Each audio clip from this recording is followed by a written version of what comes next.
할렐루야, 할렐루야. 2023년 6월 25일 주일 오후 찬양 예배에 오신 여러분들을 주님 이름으로 환영하고 축복합니다. 참 특별한 날입니다. 지금부터 벌써 70여 년 전 전혀 저희 민족이 계획표 가운데 없었던 한국 전쟁이 발발하였는데, 이렇게 전쟁을 극복하고 이렇게 재건국한 나라 가운데 가장 발전하고 가장 안정적이고 가장 평화를 누리는 이 평화는 참 인간의 노력으로, 인간의 지혜로만 된 것은 아닌 것 같습니다. 우리 주님의 보호하심이 아니었더라면, 민족교회, 조국교회의 기도가 아니었더라면 지금 이 모습 이대로 예배드릴 수 없었던 것 같습니다. 역사적인 날, 기념적인 날을 맞이하여서 또 온종일 주님의 몸된 귀를 섬기고 고단한 몸을 이끌고 하나님의 말씀을 들으러 나오신 저와 여러분들에게 생명의 말씀, 은혜의 말씀이 주시기를 주님의 이름으로 축복합니다. 모든 사람은 다 계획이 있는 것 같습니다. 사람이라면 생각을 하면 다 계획이 있는 것 같습니다. 예를 들어서 저희 집안에 놀고 있는 저희 아이들을 봐도 계획이 있습니다. 놀기 위한 계획으로 충만하지요. 애들은 정리할 계획이 없습니다. 오로지 계속 어지럽힙니다. 이것도 어지럽히고 저것도 어지럽히고 이것도 어지럽히고, 그러면 집에 아름다운 화음이 울려 퍼지죠. 치왁 치왁. 엄마는 치울 계획이 있고 아이들은 어지럽힐 계획이 있습니다. 이것은 성인인 저도 마찬가지고 부모님 세대들도 마찬가지인 것 같습니다. 자기만의 어떤 계획이 수정되어지거나 예측하지 못하면 좀 불편함을 느끼죠. 예를 들어서 요리에 한 일각이 있는 그런 권사님, 요리에 일각이 있는 집사님에게 자신의 요리 방법이 아니라, 자신의 레시피가 아니라 조금 더 세련된 어떤 인터넷에 있는 어떤 장인의 레시피를 준다면 좀 힘들어하고 불쾌하시죠. 뭐 몇 그램 그런 게 아니고 이 음식은 손맛이지. 이 묻혀가지고 딱 드셔야 되는데 뭘 자꾸 막 계란컵을 달고, 뭐 며느리라는 사람이 와가지고 어머니 이건 이렇게 해야 됩니다 하면 처음에 와 그렇게 현대적으로 들리다가 점점 미워지죠. 딱 가만히 있어라. 이렇게 하시던 방법대로 하려고 하는 모든 사람들은 자신의 계획을 수립하고 이루어지는 것을 참 좋아합니다. 조금 있으면 우리 대동교회 다음 세대 사역이 본격적으로 펼쳐집니다. 여름방학이 시작되면 이 여름 사역이 본격적으로 진행되지요. 요즘은 제가 눈여겨 저희 아이들을 보지 못해서 아직 확인 못했는데, 저희 때만, 우리 사랑하는 성도님 때만 해도 여름방학, 각 방학이 있어가지고 제일 처음 하는 일이 무엇이었습니까? 저는 이 방학 생활 계획표를 썼습니다. 이 방학 생활 계획표, 여름방학 생활 계획표 사진 한번 띄워주시겠습니까? 이렇게 잘 그리진 않았지만 그렇게 검색하면 나오는 겁니다. 주로 보면 이제 꿈나라 여행, 뭐 씻고 밥 먹기, 놀기, 자세히 쳐다보면 참 유치한 것들이죠. 그런데 저는 이 생활 계획표와 관련되어서 몇 가지 추억이 있습니다. 3학년 때였습니다. 대부분 저를 비롯하여서 우리 친구들이 대부분 하루의 절반을 자고 절반을 노는 것을 기록해 갔습니다. 선생님께서 지금도 기억하는데 참 좋은 선생님, 이정혜 선생님이라고 저희 인생 가운데 좋은 길을 열어주신 선생님이셨는데, 참 그런 천사 같은 선생님이 썽을 내는 건 처음 봤습니다. 야, 먹고 자고 짐승이가 가면서 먹고 자고 뭐하노? 이까지 말고 좀 하고 싶은 거, 평소에 못 해본 거 좀 해보라 해가지고 뭐 이렇게 선배들 당시에 이렇게 뭐 당시에는 유튜브 뭐 인터넷 그런 게 없으니까 물어가지고 막 적었는데, 그 다음에 수정된 계획표로 참 웃겼습니다. 예를 들어서 초등학생이면 그 당시는 선행학습이 유행하지 않아가지고 제 때만 해도 뭐 영어를 공부하는 친구는 잘 없었습니다. 어느 친구들이 자신의 어떤 형들, 누나들 계획표를 본 거예요. 본 건데 영어 공부라고 적어도 우와 할 건데, 영어 공부인데 이 중학생 수준을 적는 거예요. 빨간 기본 영어, 맨투맨 기본 영어 아시죠? 중학생, 고등학생이 배우는 거. 선생님이 깔깔 웃으시면서 네 ABC는 아나? 모르는데 그렇게 적었더랍니다. 그런데 한참 밝은 한 친구가 계획표를 적어오라고 했는데 계획표를 안 만들어 온 것입니다. 참 밝은 친구, 저랑도 참 친한 친구였는데 선생님께서 물으셨어요. 누구야? 생활 계획표를 내라고 하는데 아무 그 내용도 없는 표만 내면 우하노? 라고 물으니까 그 친구가 한참을 머뭇거리다가 그렇게 말을 하였습니다. 선생님, 실은 며칠 전에 저희 집이 다 탔어요. 그러니까 그 당시에 열심히 일을 하셨고 돈을 버시면 2층짜리 양옥, 밑에는 전방 있고 위에는 집 있는 그런 집 많이 지으셨잖아요. 근데 어느 놀러 가고 난 다음에 이 누전으로 인해서 전소된 거예요. 희망이 없는 거죠. 아무것도 이 친구가 충격을 받아가지고 다 타져버리니까 학용품도 없고, 친척집에 좀 어느 순간 그렇게 기거하다가 계획표는 내라고 내긴 하는데 쓸 게 없는 거예요. 계획이 사라진 것이었습니다. 사랑하는 대동의 성도 여러분, 저와 여러분들의 인생의 계획표는 어떻게 만들고 계십니까? 우리 인생의 계획표에는 무엇을 채우고 싶어 합니까? 오늘 말씀을 통하여서 특별히 이 역사의 시작, 구원사의 시작을 다루고 있는 창세기 말씀 가운데 하나님께서 하나님의 이 나라를, 하나님의 구원의 계획을 구체화시키는 시점에서 하나님의 계획표와 사람의 계획표가 충돌되는 모습을 우리는 바라봅니다. 오늘 말씀은 창세기 37장 12절부터 다룰 것인데, 우리 창세기 37장 12절과 13절 말씀을 함께 한번 읽어보겠습니다. 제가 읽겠습니다. 시작. 그의 형들이 세겜에 가서 아버지의 양떼를 칠 때 이스라엘이 요셉에게 이르되 내 형들이 세겜에서 양을 치지 아니하느냐, 너는 그들에게로 보내리라. 요셉이 아버지에게 대답하되 내가 그리하겠나이다. 아멘. 제가 한 달 전쯤에 너무나 유명한 창세기 37장 1절부터 11절 말씀을 설교하였습니다. 그때 요셉이 두 가지 꿈을 꿨었고, 그 꿈을 말함으로 말미암아 요셉이 시기 받고, 그 꿈에 대한 시기라기보다는 하나님의 그 꿈에 대한 도전이었다고 제가 말씀을 드렸습니다. 그 사건이 있은 후에 오늘 말씀이 이어지는 것입니다. 요셉의 형들이 세겜이란 지방에서 목축업을 하고 있었습니다. 아버지 양떼, 야곱의 양떼를 치고 있었어요. 그런데 이스라엘, 야곱이 요셉에게 그 형들이 세겜에서 양을 치는데 가서 한번 보라고 말합니다. 여기서 이 보라는 말, 이 보내리라, 내가 그러하겠다, 이러한 말들은 다 의도성이 있는 말입니다. 이 세겜이라는 곳은 야곱과 그의 가족들에게 특별한 장소입니다.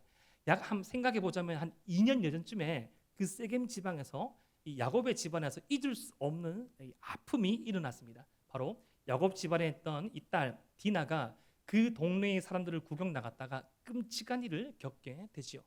이렇게 무참하게 자신의 어떤 순교를 짓밟힐당한 그 동생을 보고 야곱의 아들들이 그 세겜의 족장들과 협약을 맺고 결혼을 하려는 연기를 하고, 자신들과 결혼을 하려면 하나님의 백성다움 그 표징인 할례를 바란다고 말하고, 그 말을 좋게 여긴 세겜의 모든 남자들이 할례를 받고, 가장 고통스러울 때 야곱의 아들들이 칼을 빼고 그들을 모두 다 죽였습니다. 그곳에 야곱의 아들들이 지금 다시금 목축 양을 치러 갔다는 것입니다.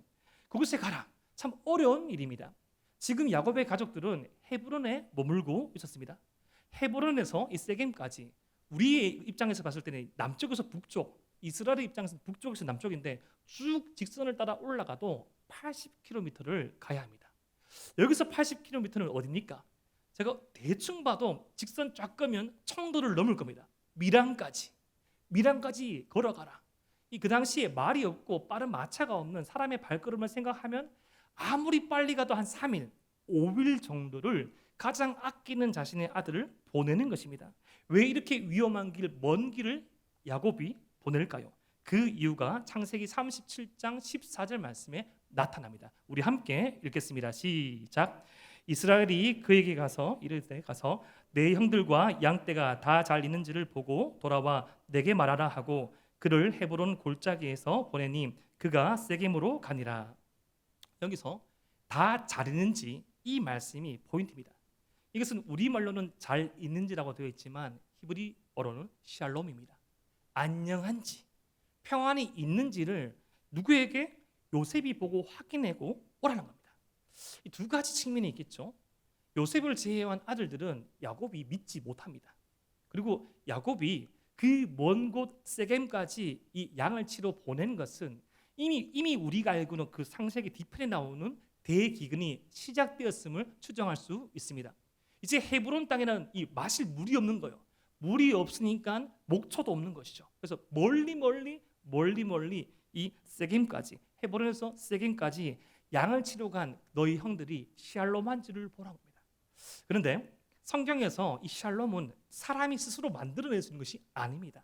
성경에서 말하는 이 평안은 사람이 만들어낼 수 있는 것이 아니라 하나님께서 주시는 것, 하나님의 말씀에 순종할 때, 하나님의 은혜 안에 있을 때 샬롬이 주어지는데, 이 샬롬을 확인하라는 야곱의 말은 참 야곱의 어떤 의도된 계획이라고 할 수 있습니다. 야곱은 지금 영적인 영안이 어두워진 상태입니다. 지금 자신의 집안에서 어떠한 일들이 일어난지 모르고 이 형들과 요셉의 사이도 몰랐던 것입니다. 오늘 본문에 첫 번째 등장하는 야곱의 계획, 인간의 계획이 바로 이것입니다. 바로 형들을 요셉을 통해서 감시하는 것, 그리고 자신의 재산을 잘 보존해서 데리고 오는 것, 가지고 오는 것이었습니다. 그런데 가보니까 그 길을 잘 몰랐어요. 요셉은 좀 야곱의 이미지와 비슷했습니다. 야곱이 형 에서에 비해서 어떤 사람이었습니까? 살갗이 맨들맨들하고 집안에서 음식 만들고 조금은 터프한 모습도 있었지만 좀 이렇게 내성적인 모습 아니었습니까? 요셉도 비슷한 모습이 있었던 것 같습니다. 아마 이 목축업을 하지 않은 것 같아가지고 방향감각도 없었던 것 같습니다. 그래서 요셉이 방황하는 모습을 창세기 37장 15절 말씀에서 그리고 있습니다. 막 방황하고 있었어요. 길을 못 찾아가지고 이 세겜에 가니까 형들이 없는 거예요. 그때 어떤 사람이 요셉에게로 다가와서 요셉에게 묻습니다. 내가 무엇을 찾느냐? 요셉이 묻지도 않았는데 익명의 사람이 등장하여서 요셉에게 무엇을 찾느냐고 묻고 그 사람에게 대답하자 이미 형들이 세겜을 떠나서 여기서부터 20km 떨어져 있는 도단으로 갔다고 말합니다.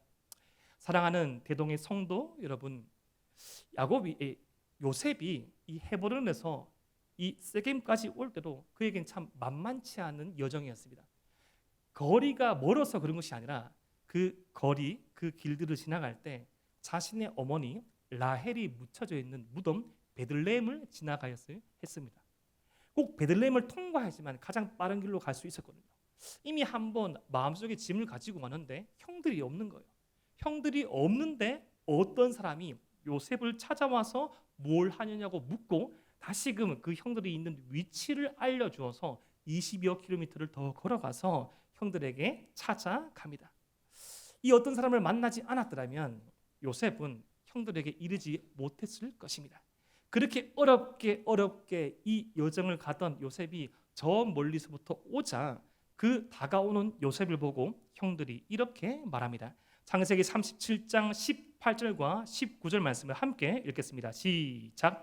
요셉이 그들에게 가까이 오기 전에 그들이 요셉을 멀리서 보고 죽이기를 귀하며 서로 이르되 꿈꾸는 자가 오는도다. 아멘. 참 무섭죠. 멀리서부터 자기 신도 알고 있거든요. 100km를 힘들게 온 동생, 거의 막내뻘, 이 첫째인 루벤과는 거의 아들과 아버지 관계급 나이 차가 날 것인데 멀리서 보이자마자 어떻게 알아봤을까요? 잘 입지 않은 채색 옷을 입고 있었으니까. 제가 저번에 말씀드렸죠. 채색 옷, 우리로 치면 드레스입니다. 누가 드레스를 입고 질질 끌리는 옷을 입고 야외에 나갑니까? 누가 여성분들 웨딩 드레스 입고 마트에 장 보러 갑니까? 누가 봐라 다 볼 수 있겠죠. 아이고 웨딩 드레스 입고 왔네. 누가 봐도 요셉은 다 알아봤던 것입니다. 그런데 여기서 이 죽이기를 꾀한다는 이 죽이기는 이 도륙, 살육을 의미합니다. 그냥 우발적으로 쳐서 죽이는 것이 아닙니다. 난도질을 해서 계획적으로 가장 고통스럽게 죽이는 것이 바로 여기서 나온 죽임, 이 하락을 하는 단어입니다. 뭐라고 말합니까? 꿈꾸는 자가 오는도다. 누가 먼저라고 할 수 없듯이 누가 먼저라고 하지 않고서도 다 꿈꾸는 자가 온다고 비웃고 조롱하고 있습니다. 여기서 사람의 두 번째 계획이 등장합니다. 이것은 바로 요셉을 죽이려던 형들의 계획입니다. 자신들을 찾아오는 요셉을 죽이려고 형들은 계획합니다. 어떻게 죽이려고 하고 왜 죽이려고 할까요? 미워서? 옷을 뽐내어서? 꿈자랑을 하여서? 왜 형들이 요셉을 죽이려고 하는지 그 분명한 이유가 창세기 37장 20절 말씀에 이렇게 나옵니다. 자, 그를 죽여 한 구덩이에 던지고 우리가 말하기를 악한 짐승이 그를 잡아먹었다 하자. 그의 꿈이 어떻게 되는지를 우리가 볼 것이니라 하는지라. 그의 꿈이 어떻게 되는지를 우리가 볼 것이니라 하니라. 꿈 때문에 죽이는 겁니다. 요셉의 꿈이 시기가 나서 죽인 것이 아니라 요셉이 말한 꿈, 요셉의 꿈을 통하여서 성취될 하나님의 꿈이 실현된 것입니다. 창세기는 세상의 시작을 다룬 말씀입니다. 이러한 하나님의 꿈, 하나님의 뜻에 반항하여서 형제를 살인한 경우가 아담의 아들들에게서 일어나죠. 가인과 아벨 두 아들은 제사 예배를 드렸지만 형이 동생을 죽입니다. 자신의 예배가 받아들이지 않았다는 그 이유만으로. 그것은 그 살인은 누구를 향한 몸부림입니까? 자신의 예배를 받아들이지 아니한 하나님께 대한 반항이지요. 그러한 하나님의 뜻을 쫓는 자들을, 하나님의 뜻을 쫓지 않는 자들이 끊임없이 괴롭히고 끊임없이 조롱하며 끊임없이 폭력을 행사하는 그 역사가 창세기에 계속적으로 기록되어 있습니다. 형들은 요셉을 통하여서 이뤄질 하나님의 꿈이 실었다는 것입니다. 정말 그렇게 되느냐 보자. 정말 그렇게 되는지를, 요셉을 죽여도 그렇게 되는지를 보자고 말합니다. 사랑하는 대동의 성도 여러분, 하나님께서 우리에게 주신 선한 비전들이 있습니다. 하나님께서 우리에게 허락하신 소중한 사명들이 있습니다. 그런데 그 소중한 사명과 비전을 말할 때 심지어는 이 믿음의 공동체 안에서도 무시되어지고 심지어는 조롱받을 때가 종종 있는 것 같습니다. 니까짓게 네가 뭐라고 그런 일을 하냐. 실은 그 사람을, 능력을 하대하고 그 사람을 불신뢰함으로 보이지만 그 꿈을 주신 하나님께 대하는 태도일 수 있다는 것입니다. 사랑하는 대동의 성도 여러분, 하나님께서 주신 사명과 비전으로 말미암아 세상 가운데 조롱받고 힘들어하십니까? 그 꿈을 응원하시고 그 꿈을 주신 분이 하나님의 사실을 믿으시기를 바랍니다. 그런데 그러한 그 요셉의 꿈을 좌절시키려는, 하나님의 꿈을 좌절시키려는 그 모략 가운데, 계략 가운데 또 다른 사람의 계획이 드러납니다. 그것은 바로 야곱의 첫 번째 아들 루벤의 계획이었습니다. 21절과 22절 말씀을 읽어보면 루벤이 그 형들의 계획을 듣고 이렇게 말합니다. 그의 생명은 해치지 말자. 그에게 피를 흘리지 말자.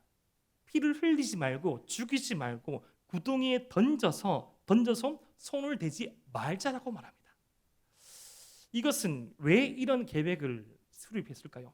37장 22절 후반부 말씀에 루벤의 계획이 나오죠. 이는 그가 요셉을 그들의 손에서 구출하여 그의 아버지에게로 돌려보내려 함이었더라. 아멘. 세 번째 오늘 말씀에 등장하는 계획은 바로 루벤의 계획이었습니다. 왜 루벤은 요셉을 살리려고 했을까요? 장자라서, 장남이라서, 장남이 가지고 있는 책임감 때문일 수 있습니다. 하지만 루벤이 앞서 보인 이 가정 안에서 아버지에 대한 행동, 그리고 뒤에 요셉을 잃어버렸을 때 그의 말들을 살펴보면 다른 의도가 있었음을 알 수 있습니다. 루벤은 이 야곱의 가정 가운데 치명적인 실수, 아버지에 대해서 치명적인 일격을 날렸습니다. 그것이 무엇인고 하니 당시 고대 근동 가나안에서 아버지의 권위에 도전하고자 할 때 아버지의 첩이거나 아버지의 부인과 동침하는 행위가 있었습니다. 좀 루벤이 보기에 아버지가 좀 시들시들 가는 겁니다. 그래서 내가 지금 아버지가 가지고 있는 그 축복권, 아버지의 권리를 취하기 위해서 아버지 첫째 부인과 둘째 부인은 못 건들지라도 첩은 내가 건들 수 있을 거라고 생각했던 것 같습니다. 그리하여서 행동하였던 이 루벤의 모습이 창세기 35장 22절 말씀에 이렇게 기록됩니다. 이스라엘이 그 땅에 거주할 때 루벤이 가서 그 아버지의 첩 빌하와 동침하며 이스라엘이 이를 들었더라. 야곱의 아들은 12이라. 12이었던 야곱의 아들들의 또 한 명의 어미였던 빌하와 동침하였던 것입니다. 야곱이 데려왔습니다. 아버지가 데려갔습니다. 그런데 더 심각한 것은 이러한 범죄를 저지른 루벤이 언약 공동체의 일원이라는 겁니다. 그때 이후로 루벤에게 어쩌면 돌아갈 수 있었던 채색 옷은 요셉에게 돌아갔습니다. 어쩌면 루벤은 생각했을 것입니다. 저 옷은 내 것인데, 이 장자권은 내 것인데, 내가 이 세상의 방식, 가난의 방식을 통하여서 내가 이것을 잃어버렸지만 다시금 잃어버린 신뢰를 내가 회복해야겠다라고 생각해도 모르겠습니다. 아무튼 증명하고 싶었습니다. 증명하고 싶고 이 르벤이 말하였고 말하는 그 즈음에 요셉이 도착하였습니다. 창세기 37장 23절과 24절 말씀. 요셉이 형들에게 이르매 그의 형들이 요셉의 옷 곧 그가 입은 채색 옷을 벗기고 그를 잡아 구덩이에 던지니 그 구덩이는 빈 것이라 그 속에 물이 없었더라. 히브리 원어를 보면 숨 쉴 틈이 없듯이 오자마자 인사가 끝나기 전에 옷을 벗기고 찢겨가지고 발가벗겨서 웅덩이에 밀어버립니다. 이것이 언약 공동체의 일원의 모습이었습니다. 후대의 성경에서 절대로 금지하는 모습 중에 하나죠. 이것을 행했습니다. 그런데 원래 그 파져있던 구덩이는 이 목축업을 하던 이 고대 근동 지방에서 이 빗물을 담아두던 그런 곳이었습니다.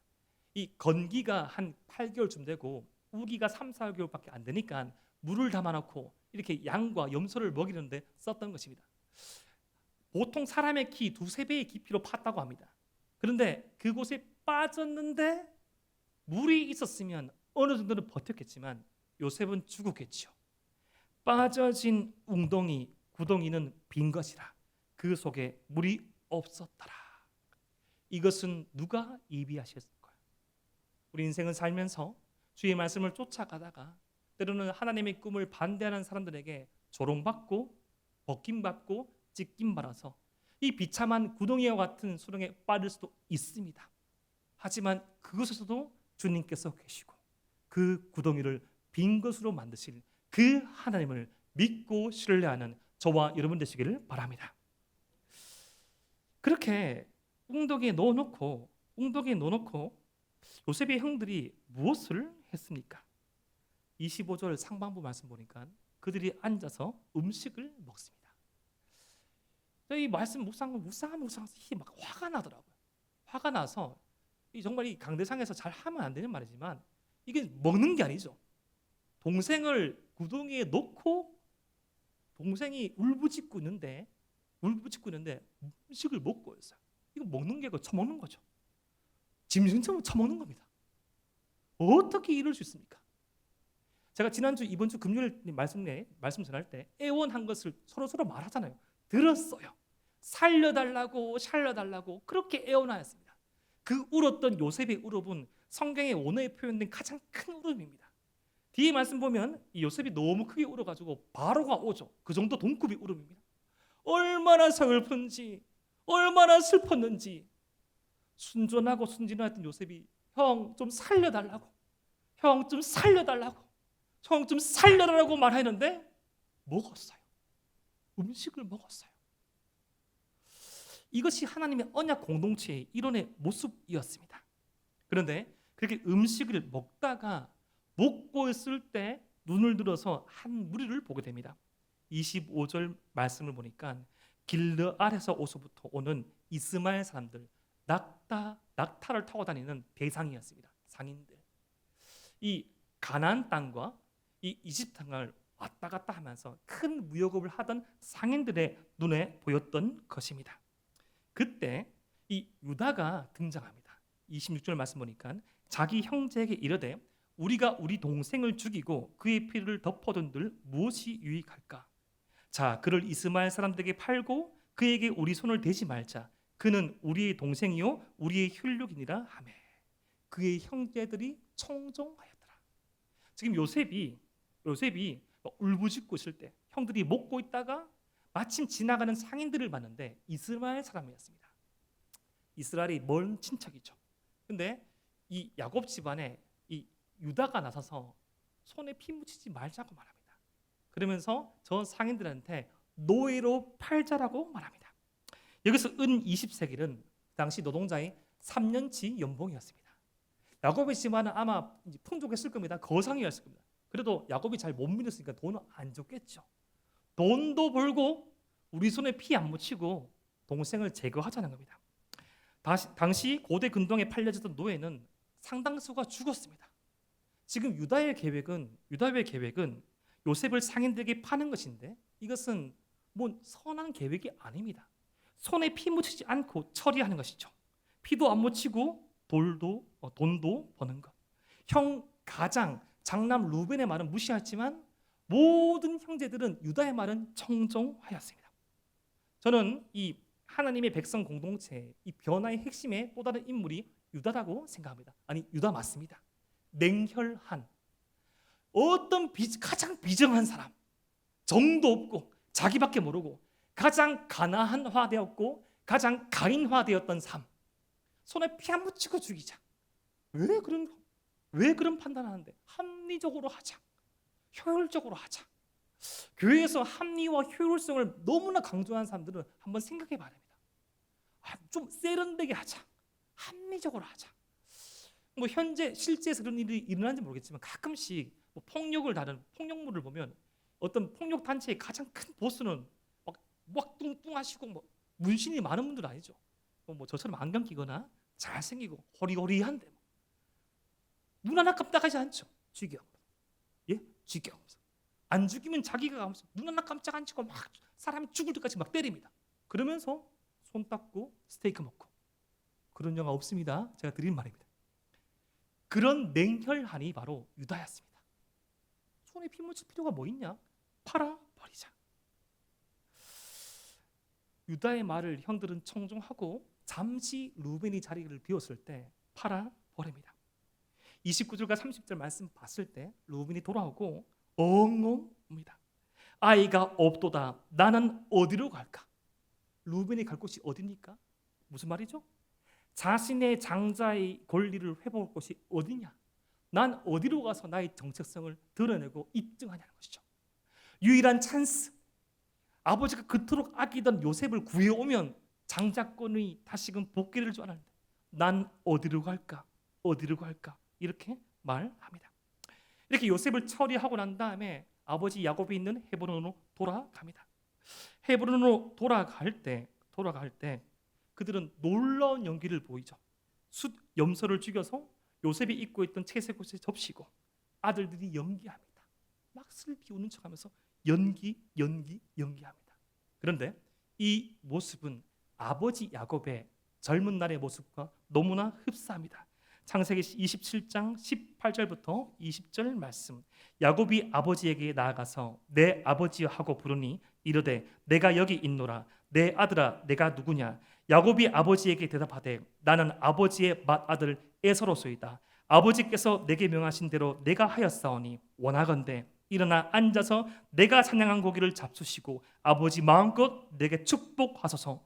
이삭이 그의 아들에게 이르되 내 아들아 내가 어떻게 이같이 속히 잡았느냐? 그가 이르되 아버지의 하나님 여호와께서 나로 순조롭게 만나게 하셨음이니이다.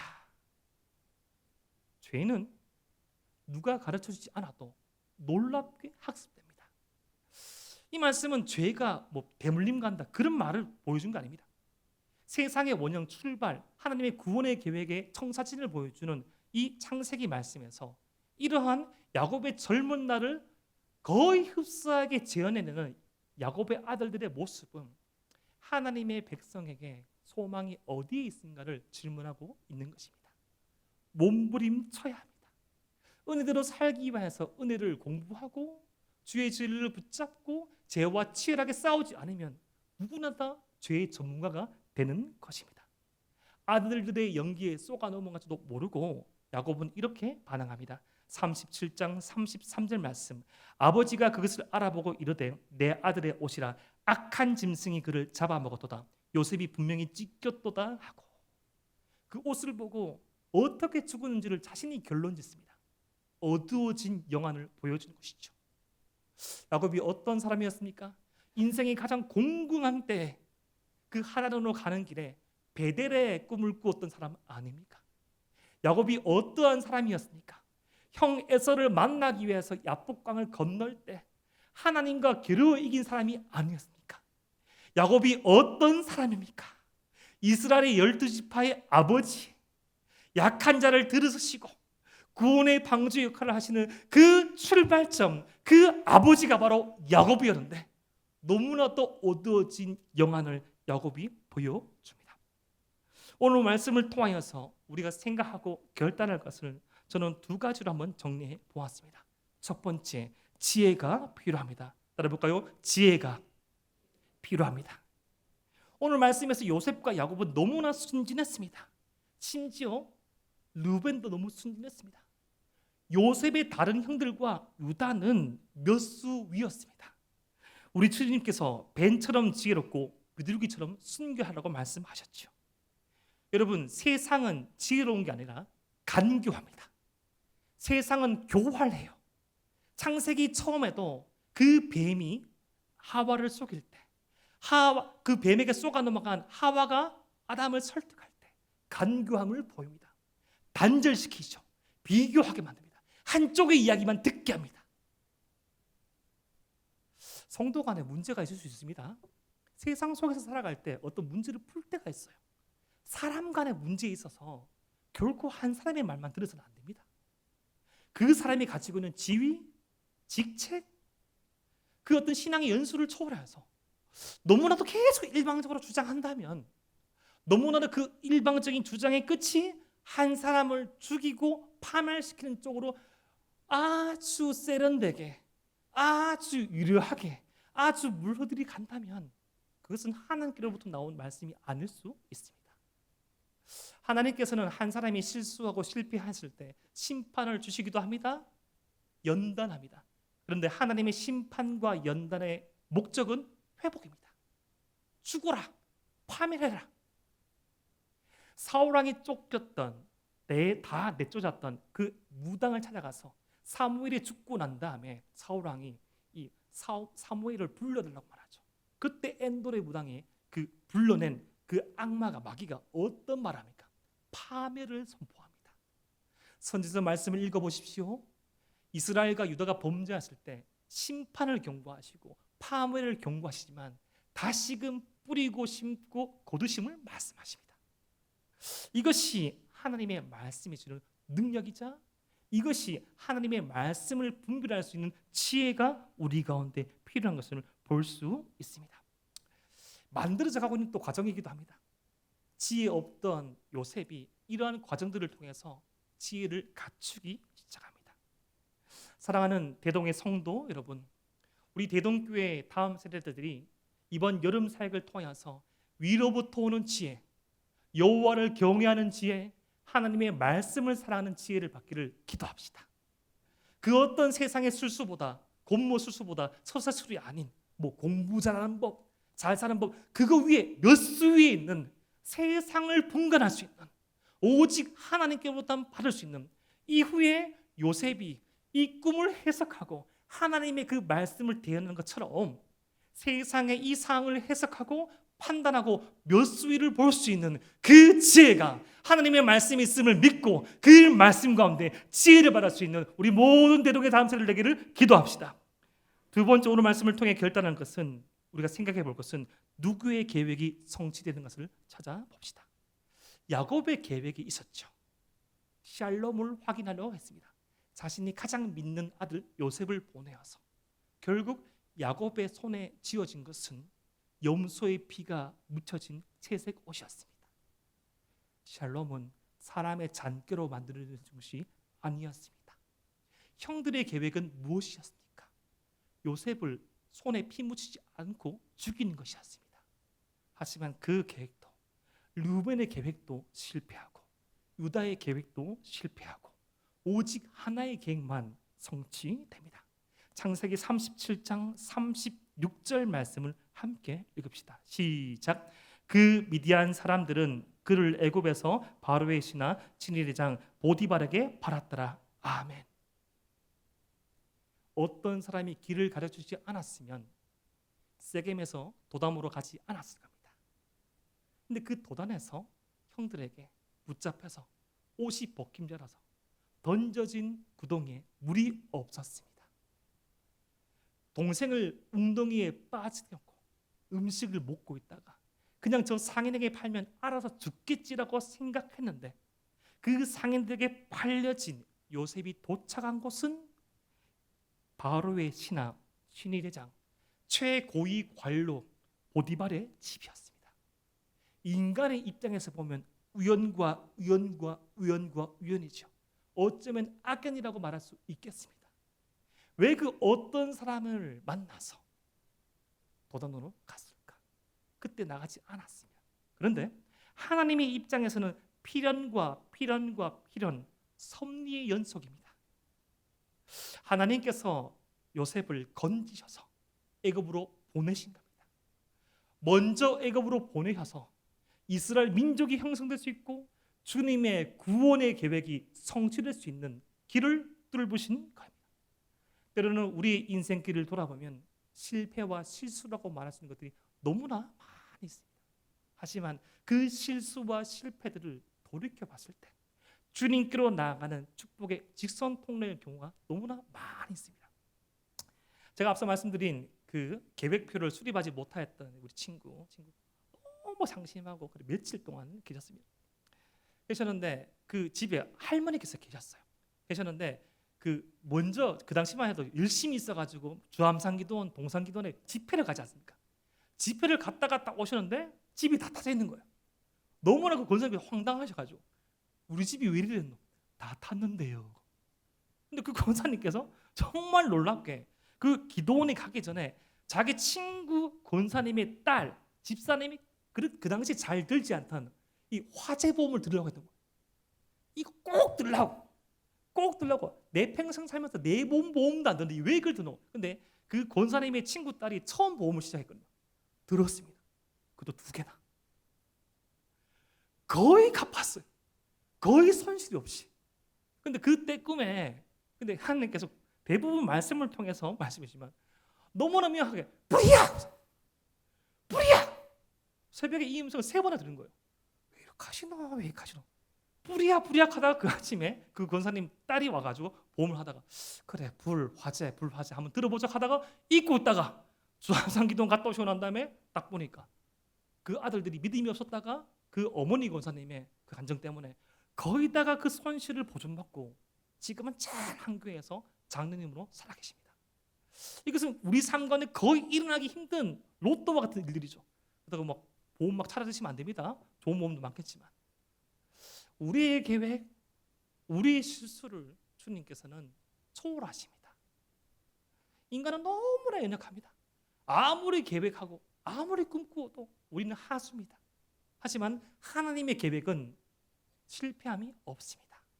모든 것이 합력하여 서로를 이루느니라. 때로는 이런 부족한 야곱의 아들도 결국에는 이러한 과정을 거쳐서 이스라엘의 12지파의 출발점이 되지 않았습니까? 이 은혜가 우리 가운데 흘러오고 있습니다. 사랑하는 대동의 성도 여러분, 우리 인생의 계획표의 주관자 되시는 주님을 믿읍시다. 때로는 내가 계획한 것보다 내가 꿈꾼 것보다 더 황당하고 더 처량하고 절박한 사건이 많지만 역사의 주관자 되시며 말씀을 성취하신 그 주님께서 우리의 주님 되심을 믿고 오늘도 그 믿음의 한 걸음을 나아가는 저와 여러분 되시기를 주님 이름으로 축복합니다.